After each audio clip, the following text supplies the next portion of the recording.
may decide to pursue immediate dismantlement, which we refer to as the decon alternative. Under decon, structures and equipment related to nuclear power production are decontaminated and removed.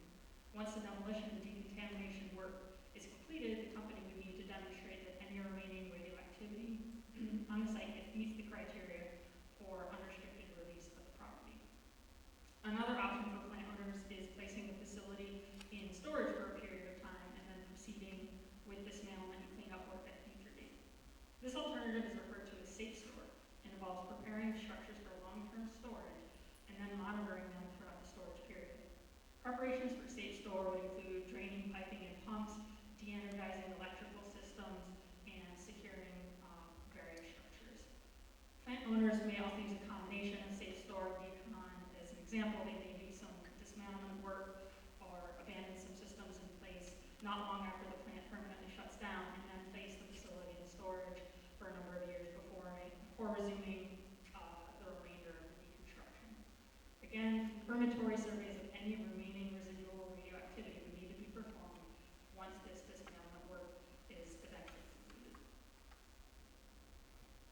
Keep in mind that it takes many years to construct the power plant, and decommissioning a nuclear power plant typically takes about 7 to 10 years. Another way to think of it is a giant deconstruction project. There are miles of cables and pipes removed and tons of materials hauled away. Under NRC regulations, nuclear power plant decommissioning must be completed within 6 years of shutdown. Keep in mind that this refers to the portions of the site that were used for nuclear power production and do not involve, for example, returning the entire property to greenfield condition. The basis for the 60-year time frame is this. There's 50 years in safe store to allow radioactive decay for the shorter-lived radioactive materials, plus 10 years of radiological decommissioning work to terminate the NRC license. It is not uncommon for greenfielding to occur after the termination of the NRC license, such as with the main Yankee site shown on the bottom of this slide. At the top of the slide is a photo that Bruce took at Rancho Seco out in California. This plant was permanently shut down in 1989, and this area of the site was released in 2009. The owner has not demolished any of the structures and has actually built 2 combined cycle generating units at the site to take advantage of the transmission lines and the switchyard, as well as the availability of the source of cooling water.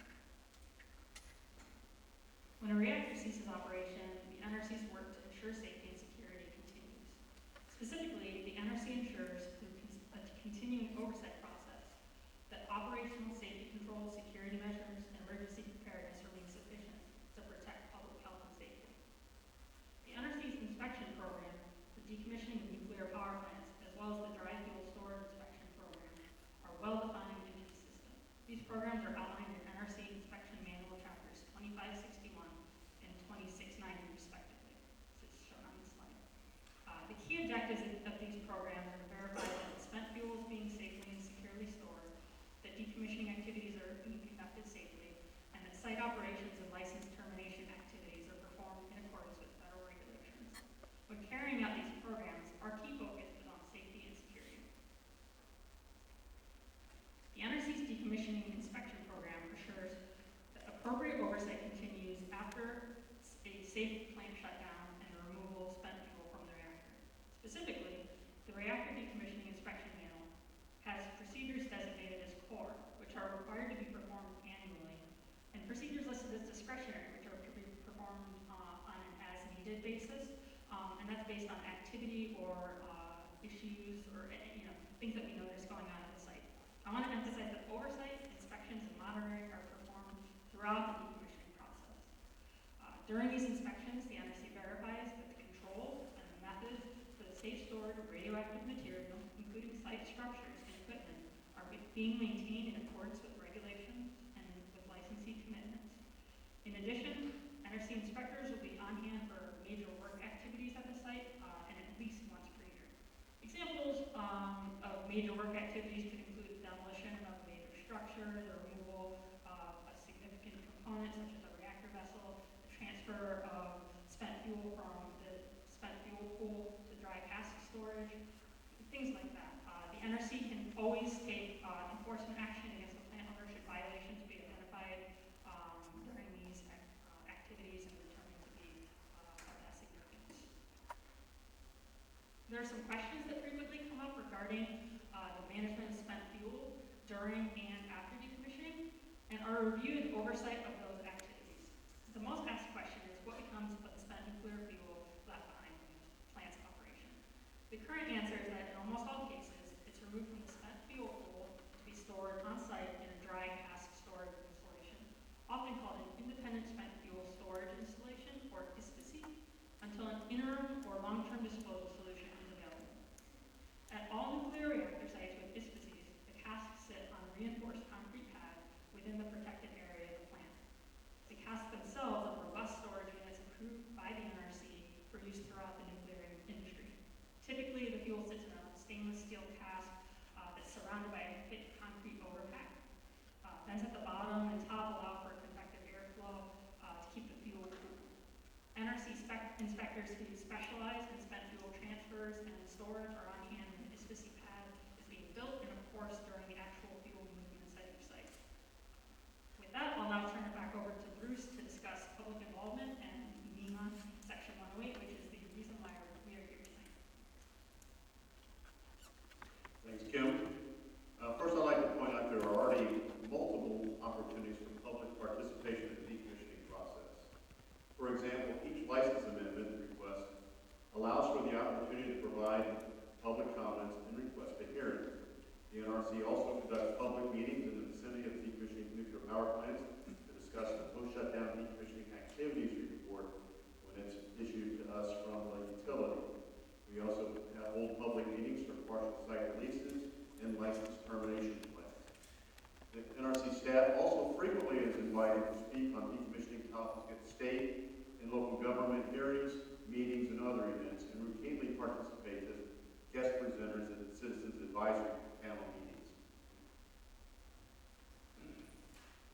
Which really finally brings us to the topic at hand for tonight's meeting. Best practices learned from community advisory boards at decommissioning nuclear power plants. So what is a community advisory board? While no one-size-fits-all models for decommissioning CABs, some of the general tenets of such organizations are listed on the slide.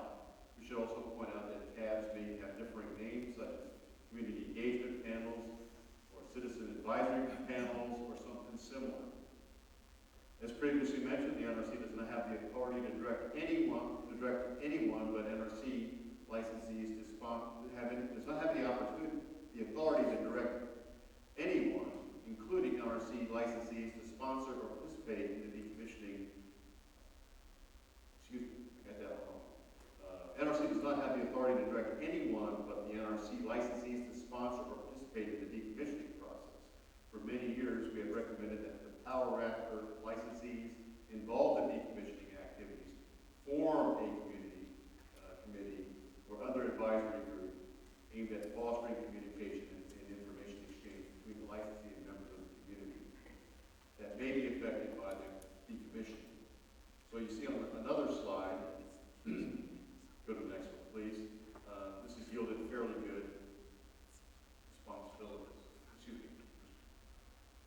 CAB responsibilities. There's one, like I said, no one size that fits all for CABs. Neither is a set of single topics for each board. Instead, our observations and experiences have been that such decommissioning CABs adopt to specific concerns of the community and region where the decommissioning is taking place. Topics of whose level of interest varies between the sites include transportation of radioactive waste, social economic impact of the plant being permanently shut down, and interim and long-term plans for the storage of nuclear fuel. By actively engaging the community, obtaining local citizens' views and concerns regarding the decommissioning process and spent fuel storage issues, the licensees can better understand and consider these views and maintain better relations with the local citizens and local communities, can be informed of decommissioning activities. Also, if a CAB is formed in the early part of the decommissioning process, the CAB can provide an organized forum in which the licensee serves the community by providing information on the decommissioning plans. And so the local community can provide feedback to the licensee and state officials on the plans for dismantling, demolition, those criteria in waste transportation. While site restoration is not an NRC requirement, some CABs also discuss this and can provide input input on licensing as to what they would see the site look like once all the radioactive material is removed, and consider future uses of the site. Next slide, please. As already mentioned, the concept of decommissioning cabs is not new. Versions of these organizations existed at many of the earliest nuclear power plants to enter decommissioning. In 2005, the Electric Power Research Institute, or EPRI, published the Maine Yankee Decommissioning Experience Report. In this lessons learned report, the nuclear industry recognized that engaging with local community and officially forming a CAB is a good practice. Specifically, the EPRI report states that the CAB provide an important window for the public in addressing the process of decommissioning, and provide the opportunity for issues of local concern to be addressed both within and without the strict process defined by regulation. Next slide. This brings us to today. Here's where the CAB exists in a majority of decommissioning nuclear power plants. Although they may have differing compositions in many forms, depending on the factors such as the CAB sponsor, state requirements, and the topics of interest. The NRC staff acknowledges the desire for and value of community involvement in the decommissioning of nuclear power plants. Nuclear power plant decommissioning is a complex process, and the NRC believes the impact of decommissioning and termination of the nuclear power plant license needs to be treated to the local community. We have also observed that the community interest in nuclear reactor decommissioning activities can vary depending on the location and historical relationship between the licensee, the state, local governments, local labor unions, and members of the public and other stakeholders. As an independent safety regulator, the